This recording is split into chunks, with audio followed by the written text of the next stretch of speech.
Yes, what's happening, Racing World? It's time for another edition of the Morning Post. Saturday morning, Guten Morgen, wherever you may be. I hope the sun is shining. Storm Lillian wreaking havoc all over the places, but has the rain fallen with you? We'll be getting into that, of course, because it's nearly a super Saturday, isn't it? Wherever you look, it's Ebor Day. That's, I think, the headline for you. We're going to be previewing all the big races for you with a stellar panel. Yeah, I've got some legends with me today, you know, some of the Racing Post, some of the Saddle. You know, some of the bookmaking world, whatever you want. This is the place to be for the next hour or so. It's a chance for you to have your shout out as well. So thumbs up, like and subscribe if you're watching on YouTube, which I assume most of you are. Get involved. Good morning, community. Let's have it out there. And this could be a bumpy ride, that's for sure. It's been a busy old week, isn't it? Let's get into it, shall we? Of course, this is sponsored by William Hill. You're going to get all the best prices available to you. We're going to give you a boost. We're going to give you naps at the end, which will be boosted as well on the app and the website as well. Get it open, play the game, have your say. Let's get on with it, shall we? Seb Saunders joins us just back. How are you doing? I'm very good, Sebastian, and I can tell from your debut show, which caused a bit of a storm, you tipped up Goliath. Let's get that out of the way. Oh, did you? Good work. He did. He did. It was like one of the best clips we've ever had this year, I think. Everyone loved it. We're clamouring for Seb, unsurprisingly, to come back, which everyone does. You came in a nice shirt that day, Seb, but you got stuck in the lift, Tom Segal, who joins us as well, by the way. Yeah. Guten Morgen to you. Stuck in the lift. He got stuck in the lift. It was hilarious. But now look at you. You're in your T-shirt. You're all relaxed. You know you can get away with it here. Well, I sat next to Keely last time and he was in his golf gear, so I thought I'd be a bit more chilled out this There were two things you were told not to do, rant and profanities. Both went out the window, Tom, as you can imagine. 10 seconds, how long Well, him and Kills were a disaster. Yeah, about 10 seconds. Yeah. We're going to do a bit of ranting today, funnily enough, and the gentleman to my right might help us on that as well. Graeme Rodway back on the show. Hello, Dave. How's things? You've got a bit of a glow about you. You've been international, haven't you? Did you go to Woodbine? Yeah, I didn't make it to Woodbine, although I was quite pleased that I didn't make it in the end because they had this big race called the King's Plate. That was last night, wasn't it? Which was actually rerun yesterday, but it was due to be run last Saturday. Over there were tornado warnings all over Canada last Saturday, so as a result, the King's Plate was cancelled. Now, our well-esteemed colleague, Maddie, she travelled all the way out there to cover the King's Plate, only for it to be cancelled and to have to fly back the next day, having not seen a race. What's that film? Well, I think they've redone it, haven't they, where they follow the storms around. Do you know what I mean? Twisters. Twisters, eh? Yeah. You're a twister. Yeah. Oh, we were on alert this time last week. Well, this is a topical point, isn't it? Because I was just chatting to the guys here, and Seb, you said that you were trying to find out what the weather was. Tom, you were. There's a Leeds festival this weekend. They've had to cancel two main stages. Creamfields is up there. It's all afloat, but York have missed it. Yeah, it seems so. Seems there's not too much rain up at York. Plenty at Goodwood. I think there'll be lots of non-runners at Goodwood today, but Joy. York seemed to miss a bit. Although there is obviously Kinross is out, isn't he? So yeah, but that might tell you that the ground's pretty quick. Well, that's exactly it. Let's say hello to Jamie McBride, shall we? Our top trader from William Hill, who joins us from their HQ. Good morning to you, Jamie. Morning, everyone. Yeah, it's I'm not too far from York, and it's been apart from the odd spit spot, it's been dry. So the fast ground is the issue at York, and soft ground is the issue at Goodwood. There we go. We've got a good, decent card at Windsor as well. Seb's hot footing it there to do Sky Sports a little bit later on. We've got the August Stakes and the Winter Hill. Maybe one of us will mention some of the horses there. It's a summer closing party. Sarah Cox is DJing afterwards. You're going to stick around for that, are you, Sebastian? I'm glad she's there. There'll be no queue to get out. They will be, despite the rain, teeming in there today. The final of the, it's the last one, it's Twilight card they call it, don't they? It's been a busy week, chaps, hasn't it? Like quite a lot going on. Jamie, I want to start with you. You were there on Wednesday, the opening day of the Ebor meeting, but let's face it, it probably should have been called the international meeting because the Juddmonte was billed as the race of the season so far. We'll get what the panellists think of that title. City of Troy.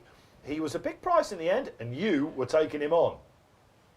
Yeah, it was the anti-post boost last week, and we got our fingers burnt. Obviously, Wednesday was a poor day for the bookmakers with the Line and Winter and Los Angeles leading into City of Troy. So, yeah, that was a day to forget. But we've got a bit back Thursday and Friday.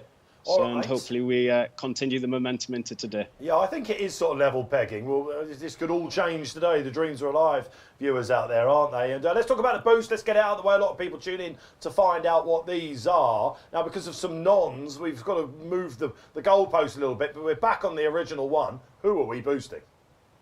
Yeah, it's in the first race today, Al-Yanabi.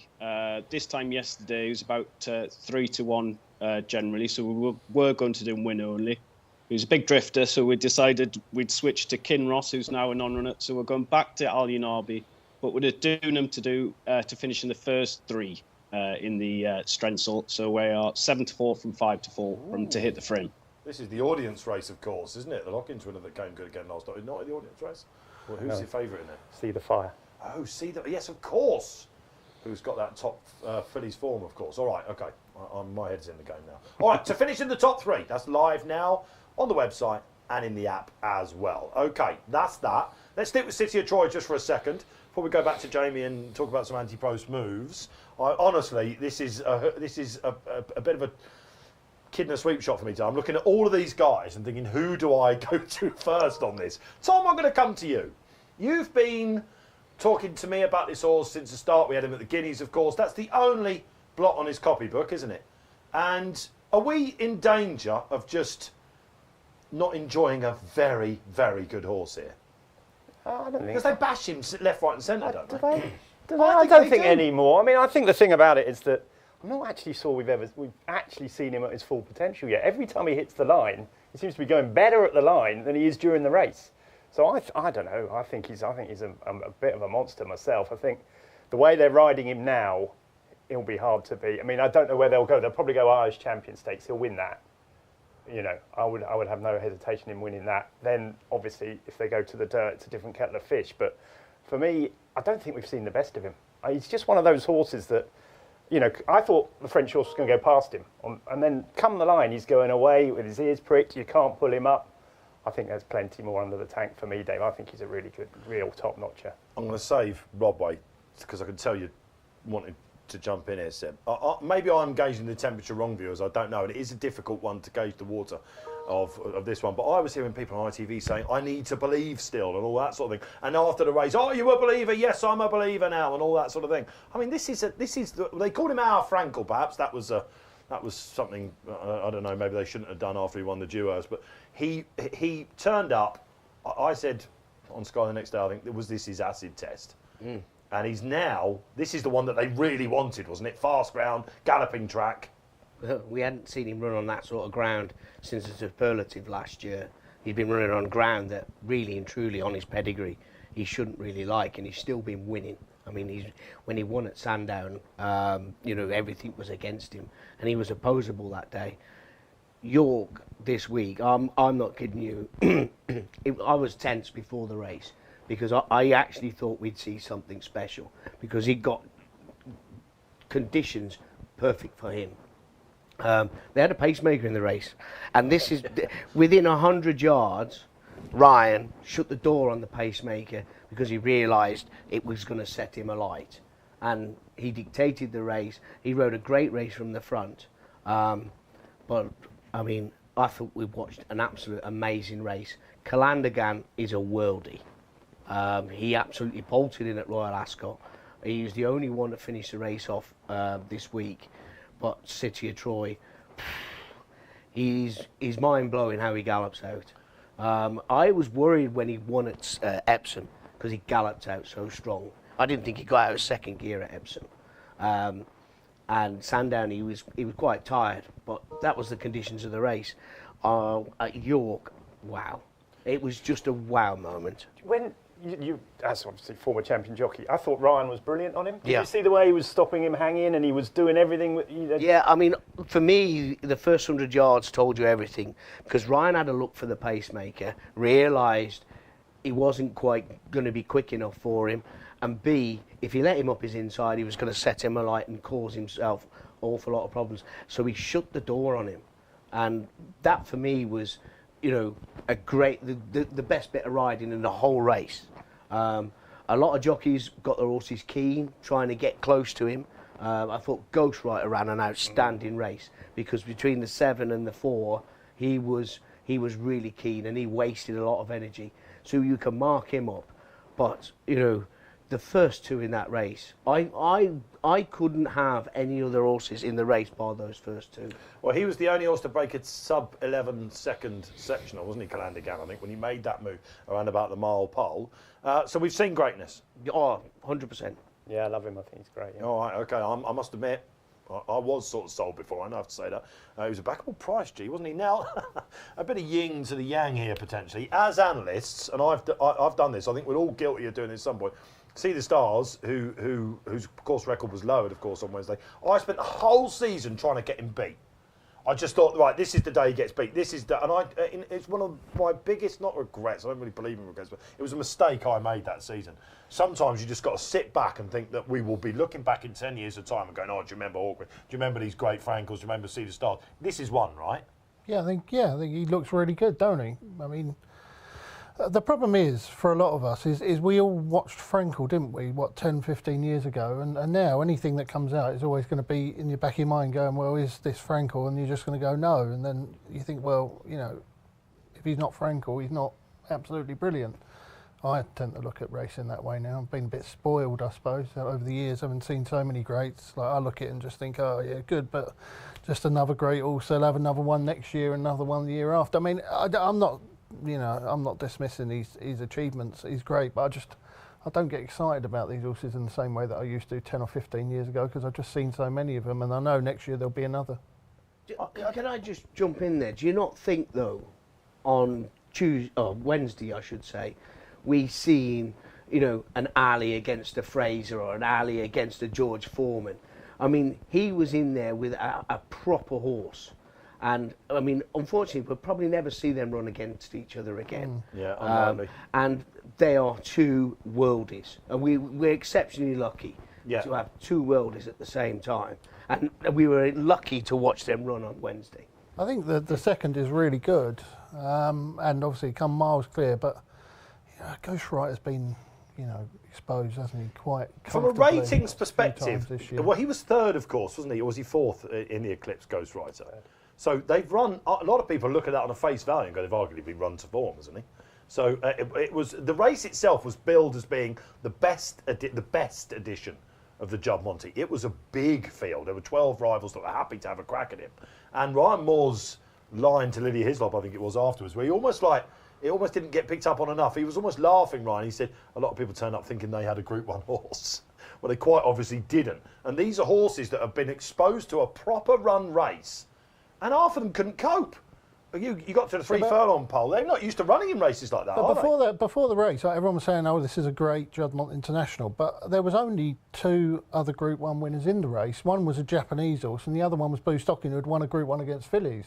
So I didn't really subscribe to the idea that it was an absolutely outstanding renewal. Yes, neither did Ryan Moore. It was good from a numbers perspective, and I think the winner's really good. You know, there's no doubt about it. The way that he won, the time that he recorded, the way he went through the race, he looks absolutely top class. And the second made an extraordinary amount of ground.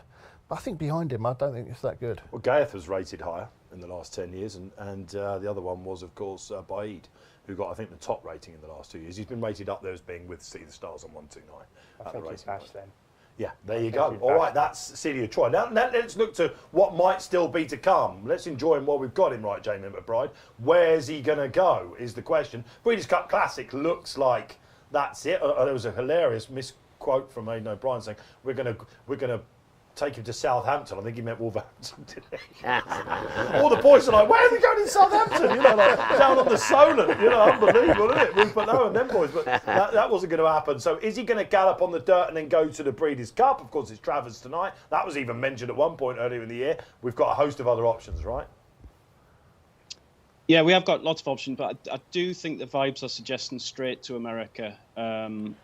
We are 3-1. Now, obviously, you mentioned the Travers. That'll have an effect tonight. As bookmakers, I think you've got to be against them. Obviously, it's going to be a totally different set of circumstances. The only thing I will say is he could just be in the right place at the right time in terms of there's actually a filly in his favourite tonight for the Travers, Torpedo Anna. And I presume if she won, she would still go to the distaff so that she might take care of the 3-year-old colts in America.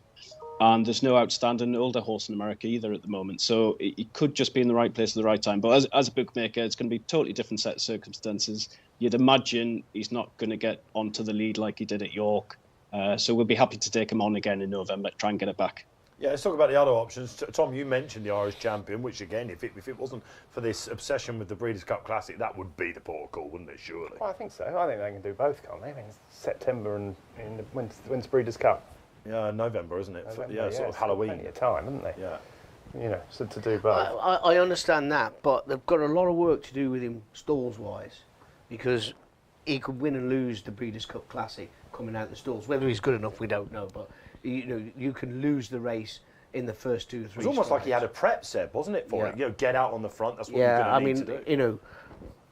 Look, jumping quick in the Juddmonte to jumping quick in the Breeders' Cup Classic is 2 different things. I mean, Ravens Pass won the Classic, but on a synthetic surface, not on dirt. And we've got to remember that. Santa Anita, yeah. And this is a completely different ball game. It's like a completely different sport.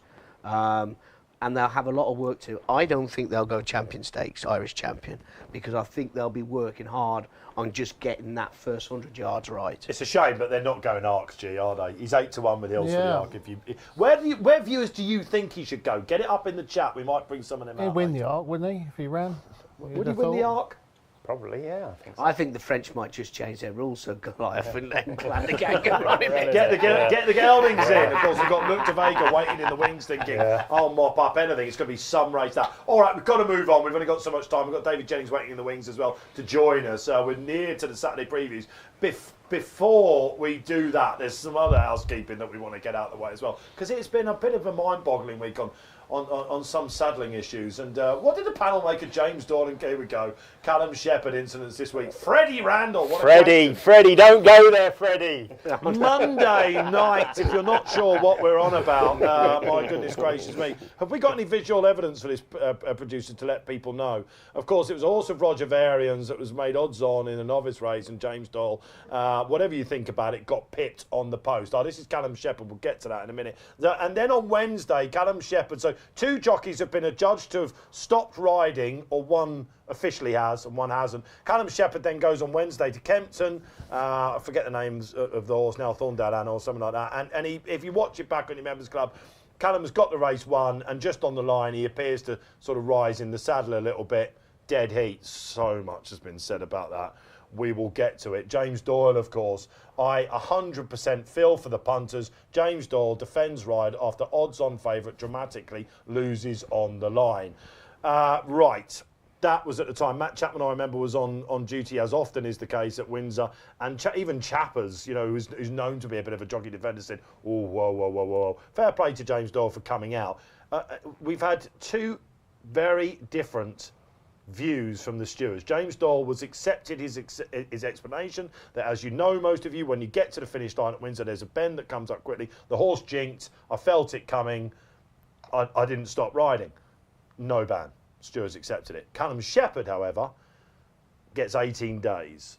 Seb Saunders, you were on Sky the next day and you blew up the internet for your comments on it, but basically talking about the black and white of it and what punters wanted to hear. A lot of people are happy with that, Seb. Yeah. Where are you now with all this? Same position.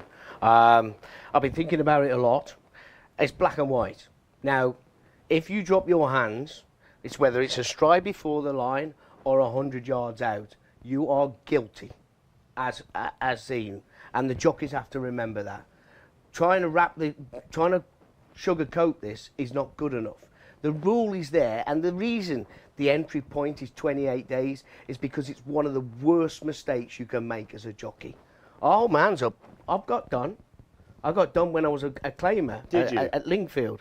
And it's the worst feeling in the world, especially when you do it for Neville Callahan, right? And, I never had the opportunity to go in the steward's room and defend myself because Neville Callahan was stood next to me. And if I'd have said the wrong thing, I'd have got a clip round the ear. It's the worst mistake a jockey can make. You feel awful. And at the end of the day, the rules are there, and the reason the entry point's at 28 days is because it's one of the worst mistakes a jockey can make. The Racing Post comment in running, the horse is called No Retreat. It was in the 6:25 at Windsor on Monday. Just refresh my mind on that. The Racing Post comment in running, these guys are the best in the business. They know what they're doing. Eased final strides. Right? Why have the stewards not seen this, Tom? It's your guess as good as mine. Right. I have no idea why James Doyle got away with it and the others didn't. It's just Make it make sense is what a lot of people say. You know, when you listen to what James had to say and whatever, I've watched it, and the more I watch it, the worse it gets. You know, and you know, with Callum Shepherd's, because you're watching it so hard, it's very hard to see. But when I first watched it, I seen it because I didn't know what I was looking for. And then when you try and watch it again, it's you know, it's tight, but the line's drawn at the winning post. Yeah. The line's not 10 yards away or anything, or, you know, people can say, oh, it didn't cost them anything. I know, and I can tell you now from riding a race, as soon as you drop your hands, that horse will switch off. So, on 99.9% of them. Callum Shepherd then rocks up, of course. It's been an up and down year for Callum, hasn't it? Let's face it, really has. Roller coaster for the poor chap. But he gets to, it was called Thorntondale Max was the name of the horse, for David Simcock. And the comment in running for this horse, G-Rod, is midfield going best, 2 furlongs out. Headway to lead over 1 over out. Ran on in side final furlong. Reduced lead final furlong. Jockey dropped hands, final stride, joined post. Yes.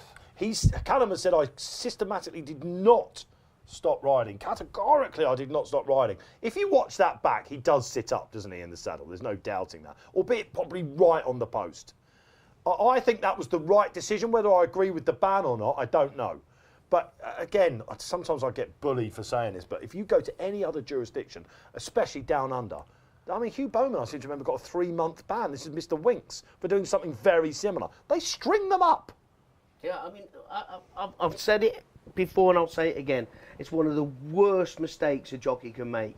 And I know how it feels. I've done it, and you know, I've never done it again. But I had an instance at Wolverhampton on one of Sir Mark's, and I was in a duel with Richard Hughes at Wolverhampton, and it was the mile start. So they have marker poles for 100 yards after you come out the stalls, and my eyesight caught the marker poles, and I dropped my hands for a stride, and I lost a neck, at least a neck. I got back up on the line. Did I get any comfort off Sir Mark turning around and saying, oh, you got away with one, blah, blah, blah? No. I mean, I got a sore ear, and don't let it happen again. You know, it's so unprofessional, and the reason the entry points are, everyone's turning around and saying, oh, it's harsh. It's not harsh because the entry points are there to stop jockeys doing this. Yeah, I'm not sure what's going on with stewarding these days, G. They seem under a lot of pressure to be seen to be doing the right thing. I think sometimes they overturn things. I almost feels like the punters think they want them to do it, so they've done it. There was an incident at Wolverhampton earlier in the year. We go on about this forever, by the way. And I can't remember who it was. It was in a Class 6 race. It got reversed on the day. They appealed and it got put back to how we thought on Sky at the time it should have been. And the weird are the stewards at the minute. You must have a line on this. Not really, no. I mean, unfortunately, I was on a plane on Monday night when this went off, and I sort of come back to this mad storm about jockeys dropping hands and one getting banned and the other one not. I don't know why it happens, and why. It reminds me a little bit of refereeing in the Premier League. Can we not go back and do VAR? Can we not go back and, well, they might get on the telly? They might. So James Doyle, wrong decision. Oh yeah, I mean 100%. I think, listen, he got very lucky, didn't he? Yeah. He could have easily had 28 days. And poor Callum Shepherd has kind of, you almost get the feeling that they thought they might have left it behind in the room. That's how it comes. Do we need the BHA to come out and totally clarify this, I think, do we? Yeah, I think so. I mean, it's just very tricky, isn't it? Because you see every day jockeys drop their hands when they're well clear and win races. Do you know what I mean? Just, I don't know whether it's the handicap system or what, yeah. But they do it every single day, loads of times. Callum Shepherd's done it, probably didn't know he was that close, and he's dropped his hands for a split second and he's got 18 days. So it's you just got to keep riding your horse out to the line. It's very simple. Do you think if it's not James Doyle, if it's a £7 claimer who no one's heard of, does that on Windsor, does he get banned? Yeah, I think he probably does, and I think the probably reason is, I don't know James Doyle at all, but I presume he's quite a good talker. He's probably gone in there and given all these reasons, and I don't know the Windsor stewards at all, but they're probably used to horses going all over the track. I mean, I'm listening to what you're saying. I mean, I don't think jockeys should be in the stewards' That's room. what I don't think either. I think the stewards should be professional enough to sort it, to deal with what they're seeing on the monitors. They've got every camera angle they can possibly have. They should deal it out. And if the jockey's unhappy or connections are unhappy, then they can appeal. You know, they've moved the whip rule that, you know, to a Tuesday or a... Yeah, I'm with you. I'm with you. I think there's, for years we should have had centralised stewarding in London. Forget the guys on the track. You go there, people, professional people, it's their job. 5 of them sit round and watch every single race, and they make a decision. There we Simple go. as. Okay, that's that. If you want to read more about this, he's coming on the show as well. Deputy Irish Editor David Jennings has put Doily Gates, he called it, has opened up a colossal can of worms. That closing can't be easy. We need to act fast and firmly. That is available to you on the website, and of course will be in the paper. We move on. Let's have a look at what you can get on your Saturday morning paper. If you're picking it up in the newsagents, or indeed you're going to the track, or you've got the members, this is what you get. Green Giants stalk the Ebor, yeah, like that. Okay, Aidan O'Brien, of course, won it in 2001. Willie Mullins and Henry de Bromhead, Ireland's best, set to descend on York's happy hunting ground. Lee Moss said, page 2. Could Buddy Doyle's Queenstown be the best handicapped horse of the week? Says the guy next to me on the right. You'll hear more from G-Rod on that. That is, of course, his preview of the Ebor. This is the Smart View card, which keeps it very simple. Yashin, who, of course, 7th in the race last year, has got form with Kiprioff if he bounced back. We'll see if anyone's going to tip that very shortly indeed. But Smart View says keep it simple with Jesse Harrington's horse. Audience likely to prove a major stumbling block to Kinross in hat-trick bid. All right, here we go. That was where, of course, Kinross not non-runner now. It could be worth an epic Ebor with Poet shaping as if the step-up in triple suit, says the excellent Kevin Morning. His big race trends, very important. And Johnny Deneen, every Saturday you get him. There's his wager of the week. Ebor's heading to Ireland, but Queenstown worth opposing. I think that could be a bit of a tennis match between our panellists. Well, that was fun, wasn't it? Now, let's get into the action, shall we?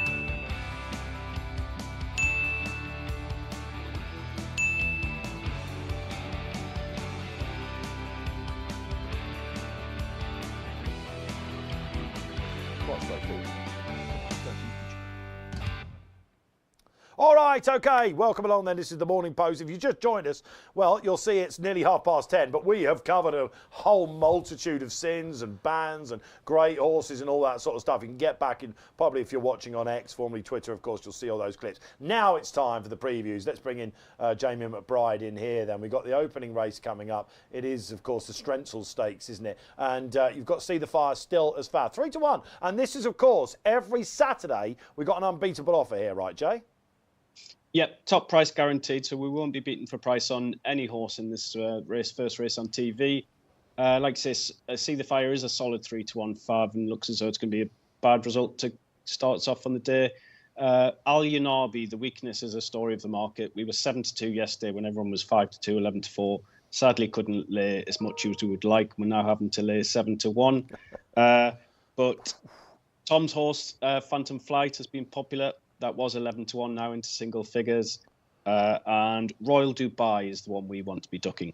All right, this is the Group 3 Strensel Stakes then. Top price guarantee. You will not be getting any prices any bigger than this. I must admit, I thought 3s was bigger for See the Fire than I've seen anywhere else. Tom, we'll go to you. You've already mentioned Phantom Flight in your column this morning.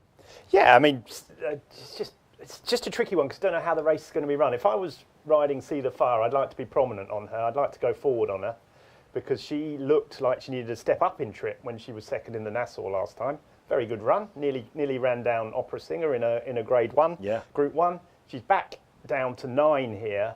I think there's not that much pace. And if she got trapped out behind, I don't know. It depends on how the race goes. If Oisin Murphy takes the ball by the horns, I think she's by far the most likely winner.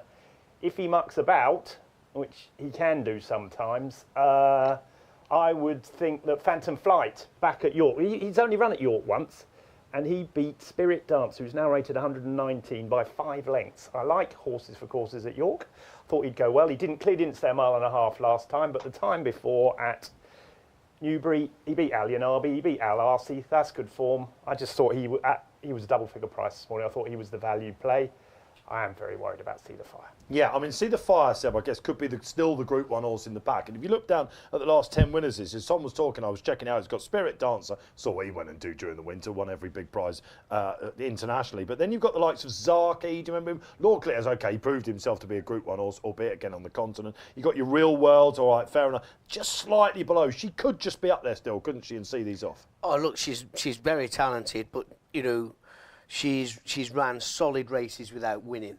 And unfortunately, that's a bit of a negative for me, in the fact that she's ran proper races without winning.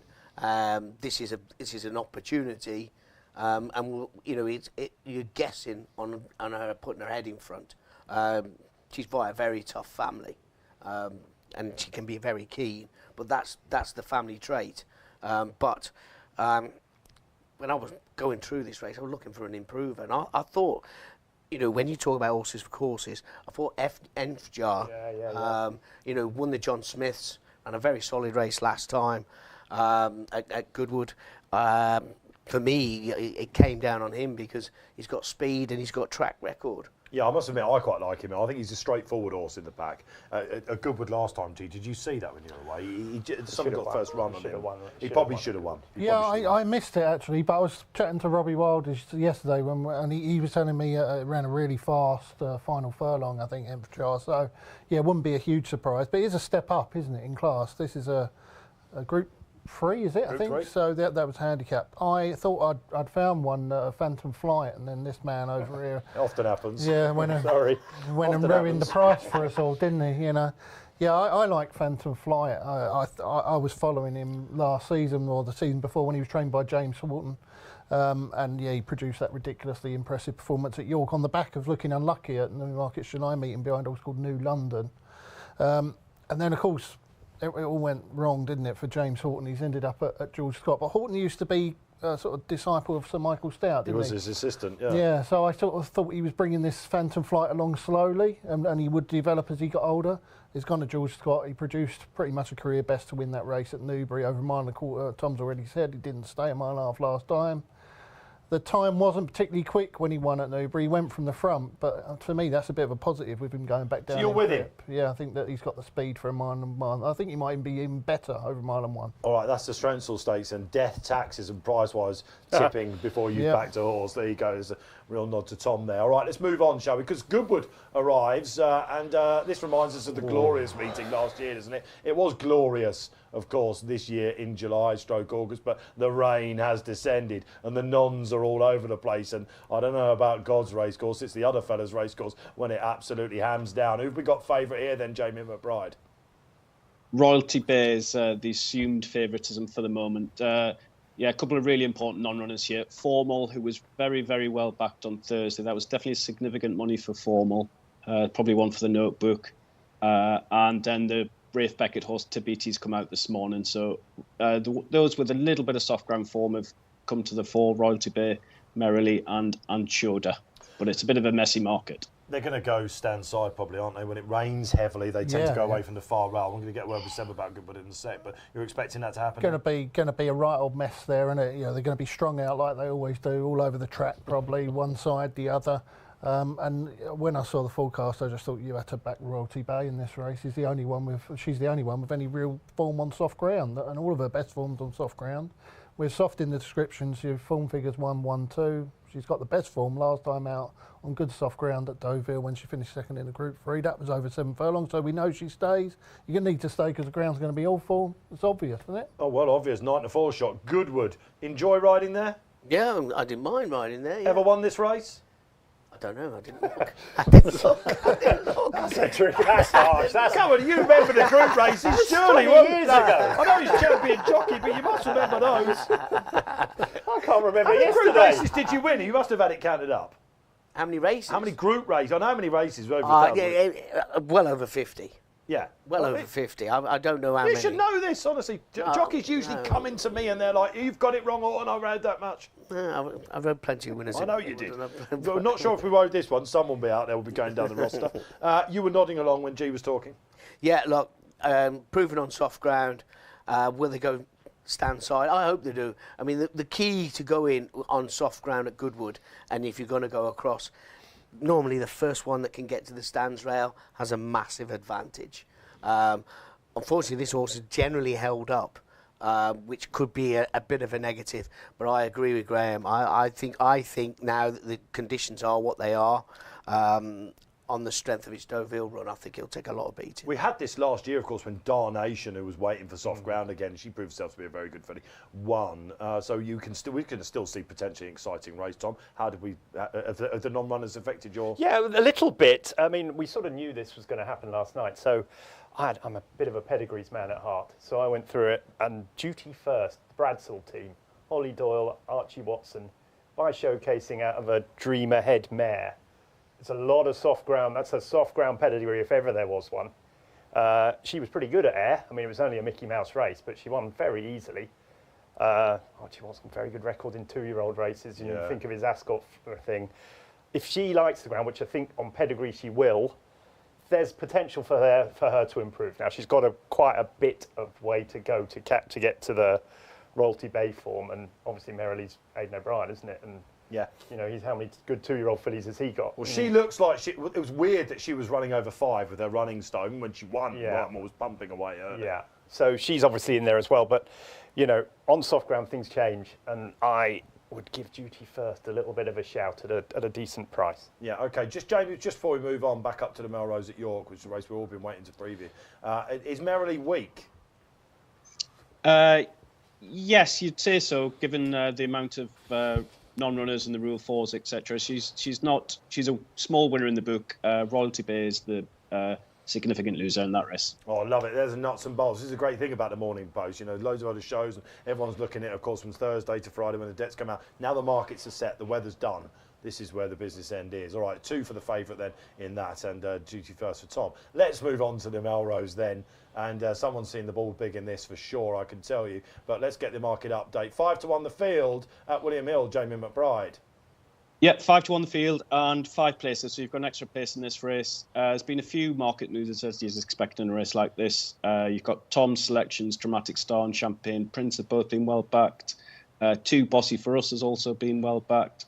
And Reaching High was the one that was backed anti-post and is still solid enough now. So he's been tipped by Paul as well for the Racing Post team.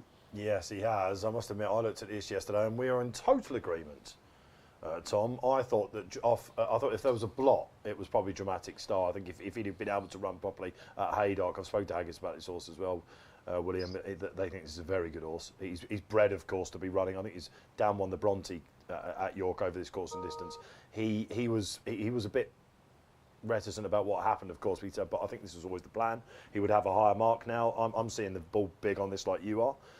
And of course, I thought the other one was the eye catcher at the Segal Cup. Yeah. I mean, it's always a very competitive race, the Melrose. But I didn't think I fancied as many as I was expecting to fancy when I went through the race. Reaching High is obviously interesting, out of estimate. The Gold Cup winner looked really good at Wolverhampton last time, but got £11, was it, for that? Tore up the Sir Peter in the Racing League, didn't it? Listen, he's very well bred, so he could come out and prove that to be, the £11 not a problem. But I thought, Dramatic Star hasn't been hit at all. Do you know what I mean? He's as well bred, and Haggis has a very good record in the race. There's no chance on God's earth he's not going to be rated higher than 87 by the end of his career. So he's going to have a few. It's whether this race comes too quick for him, because he's running maidens and he's gone to that race at Haydock and he slipped up and everything's gone wrong. So there are question marks about him, but I think in time he'll prove himself to be a lot better handicap than he is now. And look, this is brilliant training, isn't it? I mean, this is what you want to see as a bunch of trainers. 3-2-1 into a novice, handicap, up in trip over the distance where he's bred to be going. It's just slow burner training, isn't it? I'm going to come to you on this because I remember Haydock was a good day for you. You napped Queen of the Bride that day, didn't you? But yeah. You were very keen on Dramatic Star as well. Yeah, it was my nap of the day on this show that day, and he slipped up on the bend, didn't he? He's obviously got a really good chance. There's loads of them got good chances, though, haven't they? I mean, Haggis has got a great record. Balding's won 2 of the last 4 as well, so he's got Wild Waves and a Cup Tactician, a couple of others in it. However, I've been following a horse called Spaceport all year, mainly because I backed a horse called See the Thunder to beat Spaceport at Leicester. And See the Thunder looked like he was going to win that race by a long way, and then Spaceport just turned him away in He's a a real terrier, isn't he? gritty, yes, very tough fashion. And 18 lengths back in third was Reaching High, who is a lot shorter than Spaceport for this. They're racing off the same terms. Of course, that wasn't the real Reaching High, was it? It wasn't the one we saw at Wolverhampton, who improved significantly for a step up in trip. However, I don't really understand how Spaceport can be such a big price as compared to him. After that race, Willie Muir came on, I think it was, or it might have been Chris Grassick, one of the trainers. He did say this and race. He said this race, he said, oh, we really rate this horse, Spaceport. He said, I've spoken to Rafe and they like the second, See the Thunder. So Spaceport came out and won at Sandown again last time. Good time from the front, really ran through the line strongly. So I like Spaceport. Really good horses win this race, don't they? You've got like Coltrane, of course, who won it for Balding. You've got Solcombe 2 years ago, wanted to be a very good horse down under. I think Dramatic Star might be in that mould. And Hamish, of course, who was last year's winner as well, was very good, wasn't it? The guitar horse, Middle Earth, Coltrane won it. Yeah. Running in Hardwicks. Exciting race. Do you like York? Yeah. Did you love riding at York? It was nice riding winners at York. Did you win this race? No, I finished third in it 1 year on one of Peter Makin's, and we'd won at Salisbury and we'd won at the Glorious Goodwood meeting, and he just missed on getting into the Ebor. It went 3-year-olds were allowed to run, and I think it was one of the best mile and 6 races I ever rode in. I was devastated. I got beat, I don't know, a short head ahead or something, and it's a good race. What I'm fascinated with today is, I mean, some of the jockeys are a little bit. They need a GPS machine because when they're swinging into the straight, the sweet spot on this track is to that far rail, and they keep swinging in and going up the middle of the track. It's like they forgot what's happened the race before or the day before. Came stand side in the louder. Now, in this race today, you've got opportunity if you're on the front end in locking up a lot of horses up that rail by just staying on the rail. We've watched Ryan do it on City of Troy and whatever, and you can get a lot of horses in trouble because they'll be locked up. And York's one of them tracks where the horses do not roll off the rail. So once you're locked up, it's very difficult to get a run. It's going to be a fascinating race to watch. Yeah. If you had to ride one? No, I just went with the horse that looked like he was improving, Too Bossy for us.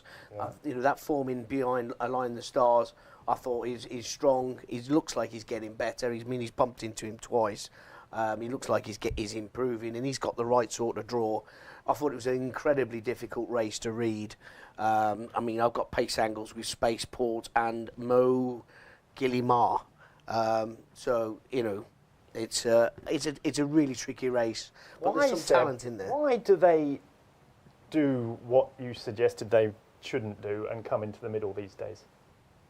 I don't know. Is it? I really don't know. It absolutely staggers me. Races every day. I took advantage in a few tracks, but you had to be on the right horse, be drawn in the right place, and whatever. And when the right time came, took advantage of it. And I'll go back to the race at Sandown, the Coral Eclipse. Not one of them jockeys decided to do something different. You started him off. We're 40 minutes in and he's going. If we go back to Not Now Cato when he won the Eclipse, he probably won it because he went up the stand side and absolutely floored what the other jockeys were thinking. And it caused chaos, Ryan. I'd love to go back in time and see you during that race, because you've spoken to me about that race a good 10 times, Seb Saunders. It was the last race. The last race after the Coral Eclipse. I won one of Sir Mark's, and everyone had been, because Not Now Cato won up the stand side, we stayed on that far rail because utter chaos in behind, because the horses on the outside wanted to follow me. And that's what they should be doing, right? Charlie Johnson was interviewed in the week, just quickly, and he said if we got a horse good enough to lead into straight, we're staying on that far rail. Yeah. It makes the horses behind are going to have to come wide. I remember Philip Robinson doing that once at Sandown, horse called Dunno. Like they'd been coming up stand side, then Philip Robinson stays up far side, don't come stand side. He was the original He follow the wins leader, certainly on wasn't he? the He far was the side. he was the Pied Piper. Philip Robinson was. Yeah. I can tell you many stories about Robbo. He's a great tactician, a really top tactician. He calls me and Sir Mark Prescott to have a 40-minute conversation. We were on Masafi. He won 7 in 17 days. The third one was at Folkestone. He's on one of Michael Jarvis's 3 runs sleeper, and you just thought, oh God. So we had a 40-minute conversation. At the end of the day, we made the running. Well, that's what he used to do. Who'd like to see a show of just all these great brains not talking, just talking about the old days, all that sort of thing? I think there's some appetite for that, isn't there? Why not? Let's have a podcast. This is a more conversational show. You've got your tips then. Just a reminder, Dramatic Star on top. Yeah, for you, G? Spaceport for me. Spaceport and Too Bossy for us. Too bossy for us. Very well named also, Seb Saunders. All right, let's move on because it is the Goodwood Mile and a celebration mile, I should call it. And I'm looking down to see what's still running. It was always going to be a small field, wasn't it? A lead artist remains the 6-4 shot. Is this one you're ducking, Jamie McBride? No, we're happy to learn. You should be calling it the William Hill Celebration Mile as well. That's your job. No, lead artist quite weak.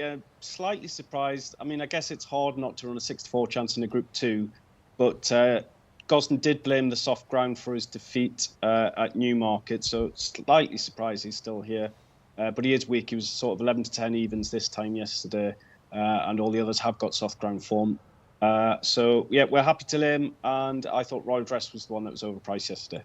All right. I wonder if this might be a favourite to take on. When he was beaten on the July course, they blamed the ground a little bit for him. They said it was a bit slippy that day. I guess I'm a little bit surprised to see him as short as this. I know someone really fancies something in this race. Seb Saunders, did you win this race?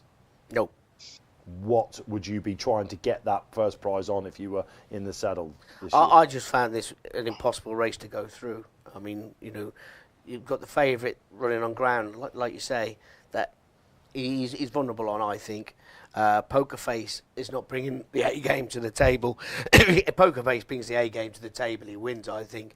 I think it may set up for Sonny Liston, in a way, because there's going to be a pace collapse because of the ground, and he's the most, he's one of the best horses when there's a pace collapse, and he's due a win in a race like this. All right, Tom. You couldn't back a lead artist. Is he even going to run? That's the question you got now. So you can't back him now. The problem is, what do you back him with? I know G-Rod's, we'll get to G-Rod in a minute. He's got a strong fancy. I agree. If Poker Face is on his A game, he might well win, but he was pulled up last time. So yeah, I don't know. That was, of course, in the Queen Anne, wasn't it? Of course. I don't know. What do you do with the horses? That was a strange one. I guess if you're the Gosden camp, Jubmont, you're thinking this is too good a prize to maybe turn down. If this was fast ground, you'd be looking at the horse, though, doesn't it? If you think you got a proper Group 1 horse going forward, you might say, "Oh, we'll wait for Ascot or somewhere later in the season." Don't know. I thought Sonny Liston, Royal Dress had chances too. Yeah, Royal Dress is just she'll love the ground. She'll love the ground. Night of Thunder's progeny just the love form the of her Curragh win last time has worked out pretty well. American Sonia was just touched off in a Group 1 next time, and I think I don't know. She likes Goodwood. She's won there before. What she needs is a strong pace, and if there's a pace collapse, she'll go well. Well, it's a small field, but what I like about Carl Burke's horses is they tend to take the sort of Hamilton last night. A 2-year-old that was well backed. He'd never been on the ground before, they just sent him. And I like Carl Burke's horses. He just keeps it quite simple, I think. And I think that Clifford Lee will ensure that this is run on Ice Max. On Ice Max, I think. He's not out of it according to the market either. Right, you've heard from the panel. Hold on, what about G-Rod's? Well, very this is keen. the thing. I'm getting to it. Lead artist. Not sure about this. Someone's napping in this race. Yeah, I thought that it was a fairly straightforward win for Poker Face. It's funny because Tom was saying on the show we were doing together the other night about how do you assess horses who ran just terribly last time out. I think we were talking about horse that was beaten, tailed off. I can't remember the name of it. And this is obviously another one. I can't remember. Tailed off again. Probably didn't win. But I mean, I've actually run out figures on horses who were like tailed off and ran awfully last time. Here we go. And it is actually profitable, to back them if they've got the ability to win the race. So, for example, if you're looking at a top-rated horse in the race like Poker Face, who's coming off an absolutely terrible run, If you back those sorts of horses blind, it's possible to make quite a good profit doing so, because a lot of people just place too much emphasis on one poor run, and Pokerface was, of course, pulled up. It was too bad to be true, though, wasn't it? So the market is maybe giving you some value. It was his because first run on ground with firm in the going description. All of his other form is on soft ground. Like you, he's a proper slot monkey. So he really needs it soft, which he's going to get here. He was beaten in the Queen Anne, was it, I think, which was also fairly fast ground. I mean, if he shows the form that he showed at Sandown first time out, when he was beaten a length and a half by Charin, giving him £3, I mean, the rest of them might as well not turn up. I thought this was going to be a trappy little panel. It looks like it's 3 for Pokerface. The point is, G-Rod's got a good point there. The problem is when you back one that was pulled up last time and it finishes tailed off again, you do feel a right numpty. You do, yeah. Don't you? You do feel a bit of a... It was there to see, in other Exactly. words. I can tell you, I felt So a you've right got to be numpty a able few to times. take the punches. Yeah. Well, I think the strike rate on those figures was only about 12%. Yeah. But the profit was like over £100. Because the to a market pound. is underestimating their chances, you know, because it's kind of like it was too bad to be true. But I don't know, it's interesting. What do you make of Pokerface to panel see the ball big in the William Hill Celebration Mile? Right, let's move on, shall we? Back up for the City of York Stakes, I think it is. I've got that name right. An audience, wow, 13 to 8 on, blimey. Lock-Inch winner, of course, Group 1. Came back last time, didn't he, audience? They let him slip. Was that a Goodwood? I think it was, wasn't it, in the Lennox? Whoosh, down the outside he went. Would he be doing it again? The punters think so, Jamie McBride. Wasn't expecting to see him this skinny.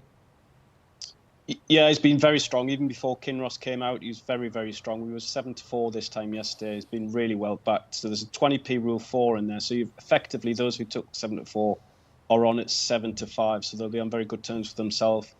And the other significant thing about Kinross coming out is it's down to 7 runners, which makes it less appealing for each way punters wanting to take him on. So it's a one-horse book, and he's going to be a key horse for us today for all bookmakers to get beat for doubles, trebles, etc. Well, you'll be liking the chap I'm going to go next to on this, because Seb Saunders, it's your turn to see the ball big. And you very nearly got it right on your debut on the show up at York when you got nutted with King's Gambit. You said, I think you should go to the front. He went to the front. You said, I think he'll be too good. He unfortunately just got in a battle a bit too soon and got nutted, didn't he, by Al Flayler. But you're taking on the Fav here. Yeah, I like audience, but when you looked at this race last night before the non-runners and whatever, it's 7-4.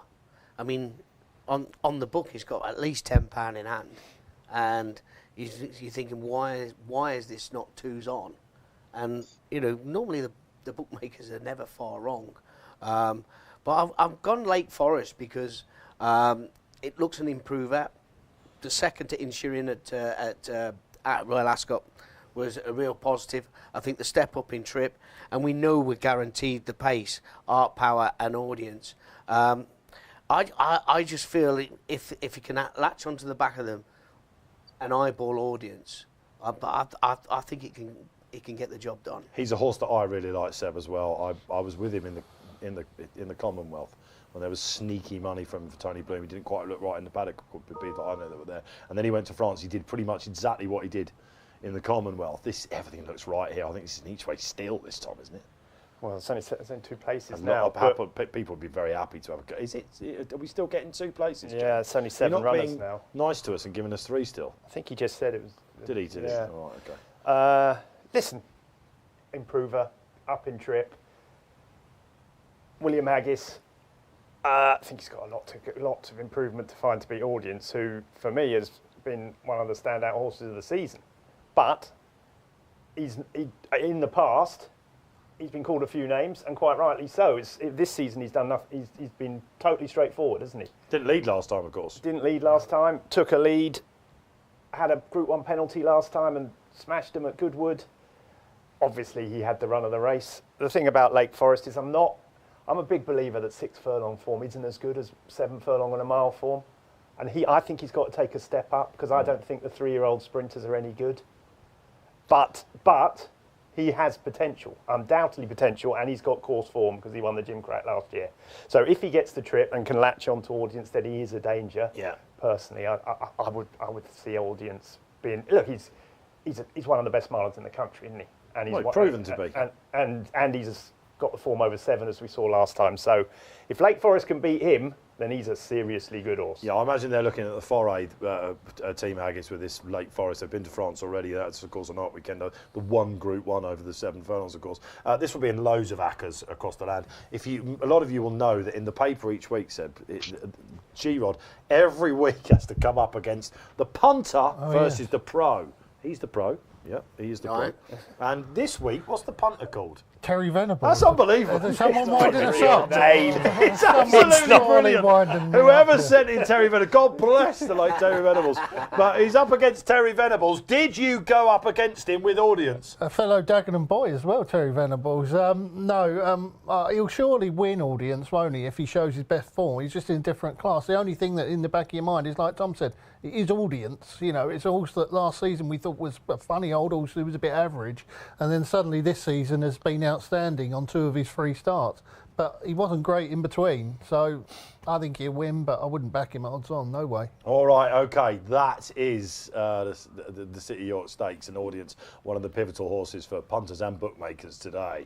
Group 1 horse down in grade. Right, it's Ebor time, and we're talking about legends of the game. Tom Segal, of course, if you're just joining with us, Seb Saunders and Graeme Rodway as well. Joining myself, Dave Orton. Now it's time to go across the Irish Sea and bring in Deputy Irish Editor, who's probably been waiting in the wings and listening to quite a bit of this. We're going to I was going to let you have your say on the Callum Shepherd thing, DJ, but of course you've done it in the paper today. Good morning to you. Good morning. Yeah, I've been listening to the whole show. How are we? I'm very good. Yeah, listen to the whole show. Enjoying Seb and Tom and Rodders. Yeah, nice way to spend a Saturday morning. All right, and you've heard what everyone's got to say. Of all the races that we've been... Because, of course, DJ, very keen tipster, of course. Of all the races, which was the one tip that you were thinking, yeah, I'm having a bit of that? You've got me on the spot now. I'm trying to think of the races you did. I was kind of half watching. I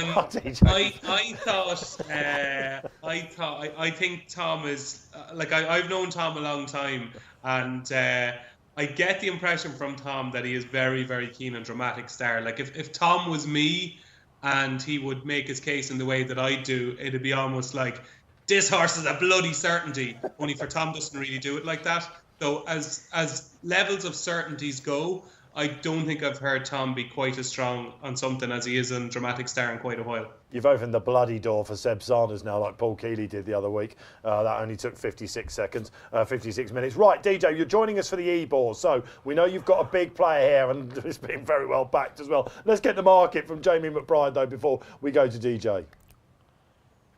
Yeah, 6 places on this, so as you'd expect, it's a huge race and a good spread of business, but the significant move over the last 24 hours is Sea King. Obviously, his form was boosted by Shadow Dance yesterday, so he's sort of halved in price from where he was yesterday.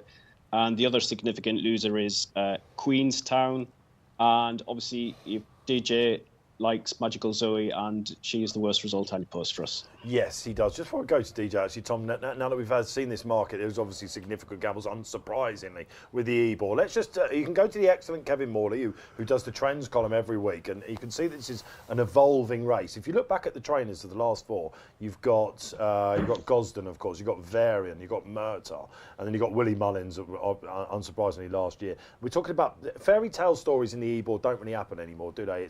It's for classy animals. Well, normally you have to be rated 100 and something to get in, and we got one this year that's rated 86 or something, which is really weird.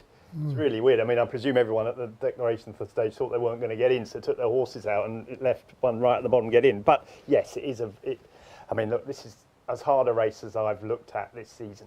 You could make a case for 17, I think, and not be surprised if any of them won. It's 10-1 the field race for me. You pay your money, you take your choice. It's going to be about the run of the race, who gets the slot, and if Seb's right and they all stay up on the far side, it's going to depend a lot on luck too. For me, I could, as you say, you make a case for loads. Magical Zoe, stall 1, is that good? Is that bad? The stats tell you it's bad. If they stay on the far side, it's good. Over the years, they've all come to the stand side, which has mean that high numbers have had a chance. Who knows where they're going to go? Burdett Road, same, both very good hurdlers. Not surprised to see them at the top of the market. Epic Poet is a fancy of mine anti-post. Is he going to stay the trip? Queenstown wouldn't be top of my shortlist, but it's Aidan O'Brien in a handicap. Who knows how good he is? Nakib, William Haggett's the same. You could go on forever. Yeah, You could go on forever through loads of them. I personally came down on Epic Poet a few weeks ago and Nakib. I slightly prefer Nakib of those two because he's a bigger price. He's Baid's brother and William Haggis at York. It's also Hookham's brother, which gives you a bit more hope. Hookham's brother will definitely stay. He's won over 2 miles. He ran over 2 miles last time. But, as I say, there's 17 I could fancy in this. It's impossible. That is the line, social boys out there. A hard a look of a race as price-wise as ever seen this season. You did the preview in the Racing Post. Yeah, did, yeah. I like Crystal Delight. I didn't mention that in the preview. You see, it's a little bit different, isn't it? Like when you're waffling on about the race as compared to what you fancy. I think I waffled on about Queenstown. You do a bit of waffle and you do a bit of this and a few angles. Do I'm you quite actually good tip at in those waffling previews about. as No, well? well, it's questionable. We weren't supposed to tip, and now apparently we are. Because I always get to the bottom thinking there might be a tip there. Yeah, but then that would be like another tip, and Tom's giving them 2, and Kills are giving 5. And We're all tipsters. I don't know. You know. Tom Kerr, have a word with him. What was I talking about? Crystal Delight, wasn't Crystal it? Delight. Yeah. This is a horse that loves York. Do we have to lead? Yeah, I think he'll have to lead, yeah. But he did lead. Can be done, can't it? Listen, it's not going to have any pace pressure. Yeah. I imagine, the first 2 furlongs of this race that's the only pace angle in the race, and it's drawn out in 17.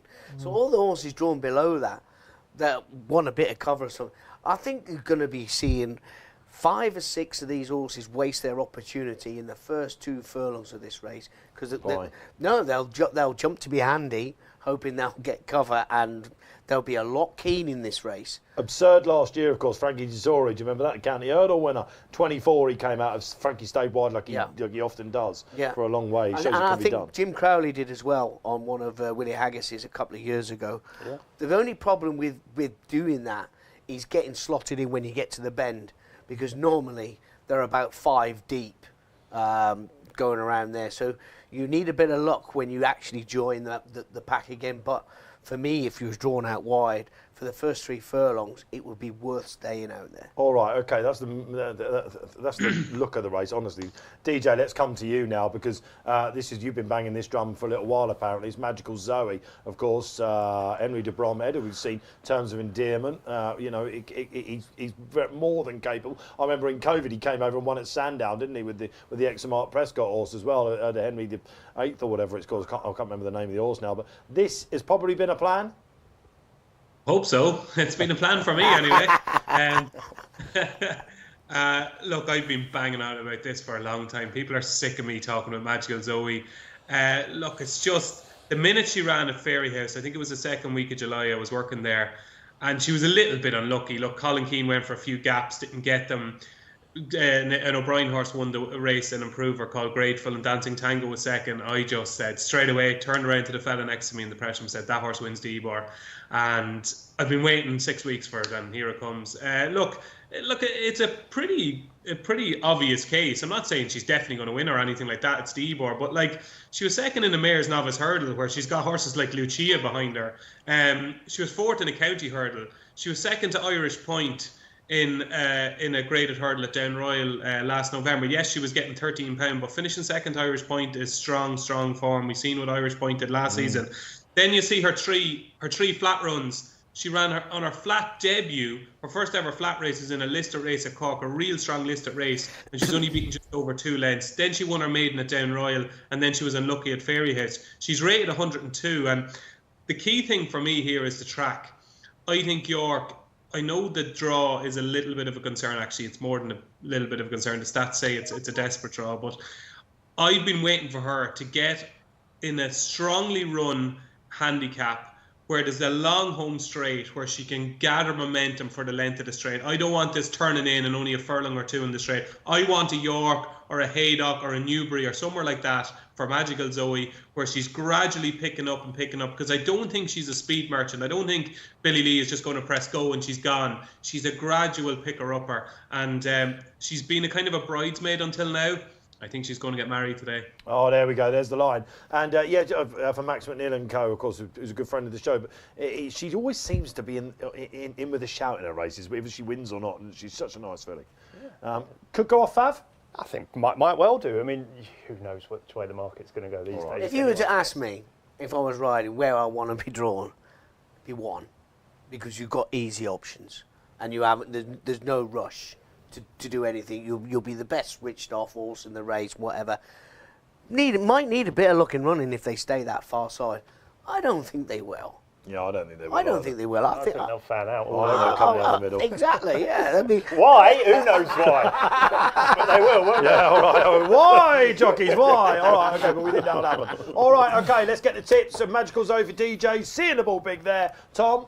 Look, I backed Nakib a few weeks ago, so I'll stick with him. I've got your other one, Epic Poet, on top. Seb? I'm with Magical Zoe. Oh, love it. Okay. Crystal Delight. Crystal's like to make all. Yeah, makes all. Harry Eustace and team. That's Ebor. One more to come from York before we take a look at tomorrow. And then a look at Ireland, of course, because Ryan Moore does decide to go to the Curragh today. More from DJ coming up on that. But it is a nice, easy 6 furlong handicap for everyone to get involved in. Jamie McBride, recent Windsor winner, Almonjed, however we pronounce that, is Shadwell, and it's William Haggis. Yeah, very well sported. Front end of the market looks really solid here. Almonjed's been really well backed, and the pair from Ripon last weekend, Summerhand and Dare to Hope. So they're the 3 losers in the book so far. The Ripon form sort of split opinion here at William Hill Towers. I'm against them. I just think it was a slightly weaker race last week, and now they're meeting the other Stewards Cup horses on worse terms. But Johnny was keen on both Dare to Hope and Summerhand. So we shall see. I know Tom would be in the Johnny camp with Dare to Hope. Yeah, Johnny Simpson, of course, napped a great Sir Wilfred winner, Dare to Hope. Is this your time again to say this is just a one-horse keep with the bandwagon of Dare to Hope? Well, I'm pretty rubbish at sprint handicaps. That They're makes not 3 my of us. they're not my real forte. But I just was impressed with him last week. I thought he won with a load in hand, Dare to Hope. I thought he was probably might have been racing against the bias, because I thought the ones on the far side were well clear, and he came through and won easily. He'll do for me, but it's a sprint handicap, and he's drawn low. This week it's all been low. Best pace might be high.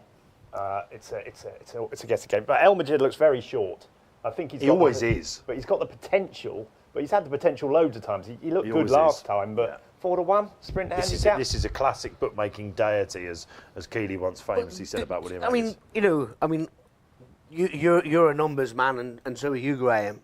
I looked at this race, and I just picked the first 10 in the stalls, 1 to 10, and tried to pick it, because if you're drawn over 10, unless you make some proper manoeuvres, you're not going to get a blow-in on these. That's what's happened this week, isn't it?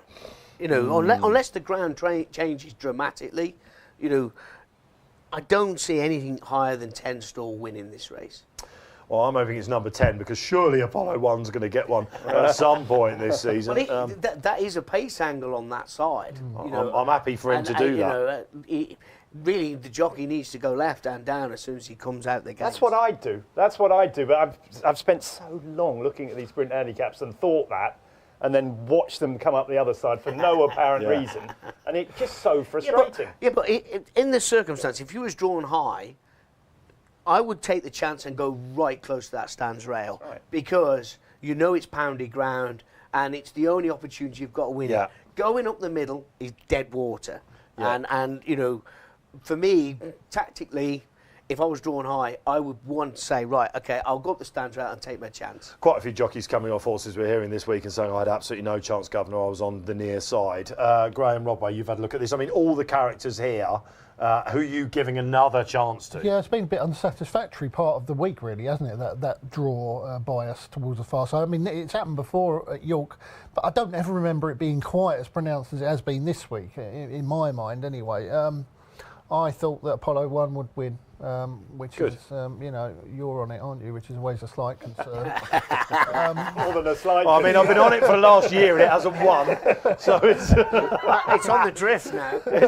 please drift a little bit. It was funny, that first race, on the first race of the meeting, it was literally a 5-horse race, wasn't it? Yeah. 22 runners in it. Yeah. Yeah. And after Absolutely 10 mind-boggling. yards, it was a 5-horse race. Ruby Walsh on ITV, just very quickly going on this, he sort of did overhead, didn't he? And he goes, they seem to break quicker. It's the first half of furlong. Anyway, for whatever reason, it's far side. So Apollo 1 there. I mean, Billy Joe, do you think he's ever been back to his stable this year? He just lives on the racetrack, doesn't he? Desperately unlucky at Goodwood, wouldn't he? And again, we're making excuses for these horses. DJ, who's going to find the least trouble in running here? Yeah, that's the question. I have a question for Seb and the lads, right? Holly Doyle was interviewed after Bradsell won the Nunthorpe, and she said, yeah, she was delighted with the draw and she was going to get a toe into the race. But then she walked the track and she started to get really scared because she said it was getting so cut up on the inside. And I just wonder, because everything has gone the inside all week, is there not a stage today where they'll go, okay, it's so cut up on the inside. I don't think is there going to be fresh ground on the inside? I don't think so. Is there not going to be a stage today where it's going to get so cut up? And this is what the third last race of the meeting, that it could completely flip. Is there a chance that that could happen, Seb? Listen, that's a myth, right? That's what I was riding at Beverley one day. Not my first myth. And I rode a race and I went middle stand side because the ground had gone soft. For the reasons that we're saying, right? I went in the weighing room. I was only apprentice, and Peter Easterby come up to me and he said to me, "Always go on ground that's pounded, lad. Always go on the ground that's pounded." If I closed my eyes, Seb, he was in the room there. right. And I've never forgot it. Now you go on the pounded ground because that's where it's all compact and whatever. It's a myth about going on ground that's been unraced on. So that's what I Question think. Because answered. I think that is what jockeys do now, is that the trainers or whatever say, let's go on the fresh ground, and they completely balk anyone that's had a bet on the race, because in the past you'd say, oh, low numbers, and then they all go on the other side. All of a sudden, We're really getting into the you know minds what of I some of mean? the best tips Why in the does that land here, happen? and their frustrations. It drives you mad. Does it drive you mad out there, viewers? Let us know. Keep them coming in. Don't forget to like and subscribe. Those of you they're watching this morning, welcome along. If you just joined us, what a ride it's been so far on the Morning Post. That is the final race at York. Let's just go around the tips. DJ, you didn't get one from you. No, but I learnt more in 30 seconds there from Seb than I've learnt in a lifetime. That's interesting. I thought El Monjed was the most likely winner, but he's probably too short now. So I'll throw in Cover Up, who I think York will really suit. So Cover Up for me. You're going to hear that name when we come to the naps, actually. So, Tom, just I'll just stick with Dare Total. He was impressive last time. Seb, Boring El Monjed. El Monjed. Same as you. Uppy days. Apollo 1, come on. God, is he the penalty? Am I the penalty? Who knows? It's all in our minds. That's Saturday done. Now, tomorrow, William Miller sponsoring some of the big handicaps at Goodwood. Got that right, Jamie McBride. And we're going to have a quick look at the 3:35. My old friend, Metal Merchant. He deserves his big one, doesn't he? Here he is at the head of your market. Yeah, it's a quiet enough betting heat so far. A little bit of interest in Rebel territory. But like I say, when I was pricing this race up tomorrow, and I was thinking, what will the punters latch on to under the conditions? Thought Metal Merchant and Ross Collin were the two I was most wary of. Trip for Metal Merchant, Tom. He's a horse that we've spoken about quite a few times. It was weird because I thought he was crying out for a drop back to 7, and then at Ascot last time, he sort of... But that was the race where there was no pace. Yeah, I expected He was beaten by the fact they went a snail's pace in that. It's not pace. The front runner Pace won. and draws, they kill you. They do your head in, don't they, these days? In your day, we knew what was going to happen. Don't get him started. Oh, We've don't got get him to started. 11, Don't get him 12. started. I thought Ross Collin, obviously, Goodwood back on soft ground again, and the 3-year-old, by showcasing, will like soft ground, keeps getting pulled out. Kirat, Rafe Beckett's horse, that keeps getting pulled out because of fast ground. Back at Goodwood, the bit of giving the ground, I thought he'd go well too. He's got a big following, Kirat has. You? I fancy Rebel territory. The money horse for the parents, local. I put him up in the RFO for the Bunbury Cup, and he didn't run. So he's been ready to go for a long while. Victoria Cup winner. And straight after he didn't run the Bunbury Cup, I thought they'd go for that Golden Mile at Goodwood, and then he didn't turn up there. But Amanda Perrott loves a winner at Goodwood, don't she? I think she's been waiting for a race at Goodwood for him. Waiting for soft ground. He's finally got his ground, Rebel territory. Some big characters in this race, lots of Darkness, who gets backed all the time. Got an interesting one for Bowie and Spencer called Embrace, that could outrun 14s as well. And we've got King's Lynn trying 7 as well. What does Seb Saunders look at this? I thought Kirat with the ground. But it's not a race that was easy to decipher because we have no idea where they're going to go with the ground and whatever. We'll find out a good bit more today about Goodwood and where a sweet spot is on the track. So, Kirat, if you were riding one, you'd be happy to be excited about that ride. All right, that is tomorrow. Of course, it's Premier Race Day at Goodwood. What will the ground be like? We'll know a lot more after today. That Sunday service done. Okay, DJ, main reason why you're here. Certain Ryan Moore turns up, of course, at the Curragh today, that with an Ebor on and etc. And maybe even Saratoga this evening. That flicked a few eyebrows. We've got some very interesting 2-year-olds coming out to play here, haven't we? Yeah, we do. Just a word on that race in Goodwood. Quirat is 13-2 there with William Hill. I'll tell you what, Jamie, if Quirat goes off 13-2 or bigger, I will bring you out some night and buy you pints for about 3 hours, because that'll go off about 3-1 Quirat, I think. I think that's a completely wrong price. I think Quirat will be much shorter than 13-2. There you go. So, Jamie, you could get a feed of pints some night from me. Sure. Look, this Saturday has been dominated by Aidan O'Brien for the last. I worked it out that the 2 Grade 2s, the Futurity and the Debutant, between them he's won them 29 times, which is quite astonishing. He's won the Futurity 16 times. He's won the Debutant 13 times. Obviously, Bedtime Story is going to win the Debutant. She's 1-14, I think, with William Hill at the moment. Look, she's very, very good. I can't wait to see Fairy Godmother again. I think she's going to run the Sheveley Park against Babouche, so that's going to be really interesting, because Bedtime Story and Fairy Godmother were the 2 fillies that lit up Royal Ascot. Look, she should win easily. Barnavara, exactly. Like she'll beat them. So we're not going to learn much more about Bedtime Story, only for the fact she's going to be 4 from 4. The Futurity is more interesting now on the bare form. Henry Matisse doesn't have as much in hand as maybe some of his previous winners of the race. Hot as Hell has won his last 2, and Rock of Cashel was good in the Galway Maiden. But just, now this is stupid obviously, but just I did the previews yesterday for today, and I was chatting to Aidan about Henry Matisse, and I just got the impression from Aidan that this horse has come on a ton since we saw him last, that the step up to 7 is really going to suit, and that he just might be one that's creeping under the radar, because obviously we had, the Line in Winter during the week, who's kind of gained all the plaudits. So it's going to be interesting to see what Henry Matisse does. I wouldn't go near him at the prices around 8-15, but just the way Aidan was talking about him, I wouldn't be too keen to take him on either. Okay. A couple of questions. The opening race, it's very interesting. We'll get a line on that for you in a minute, because Joe Lyons has definitely hit back, hasn't he? Bar Whistle Jacket, we've seen the Line in Winter as well in the Acomb, who does look like a proper horse, look like a proper ace this year. Have we seen the best 2-year-old from Ballydoyle come out yet? Have we seen next year's City of Troy? I think the Line in Winter is exceptional. I really do. Like, he blew them apart, and that was the best 2-year-old race of the season so far. I'd say Whistle Jacket is just a pure sprinter, so he's a kind of Commonwealth Cup horse. But the Line in Winter, he blew me away when he won on debut, and I thought he looked really, really good. I'm not surprised he's favoured for next year's Classics. Up until Wednesday, it was all about the fillies, because he has obviously got Bedtime Story and Fairy Godmother, who look absolutely exceptional. So I would say before the Line in Winter, I would say the fillies are far better than the colts in Ballydoyle, but after the Line in Winter, I'd say it's probably they're on a par. Yeah, Officer looks interesting today. Joe Lyons have got one in there. That's the first race, of course. That's a nice succinct Curragh preview for you. Best bet of the Curragh today, DJ, before we go on to the naps? Best bet, my nap isn't at the Curragh because it's at York, but there was one later on actually in the 440, the maiden over 1 mile and 2. I thought Bard of Avon for Joseph O'Brien and Dylan Brown McMonigal. I thought that ran a lovely race on debut at the Curragh last October, and a kind of a back end maiden, missed the break, stayed on nicely.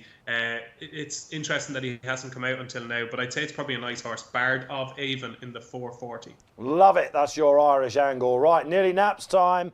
Let's get some free bets first, though.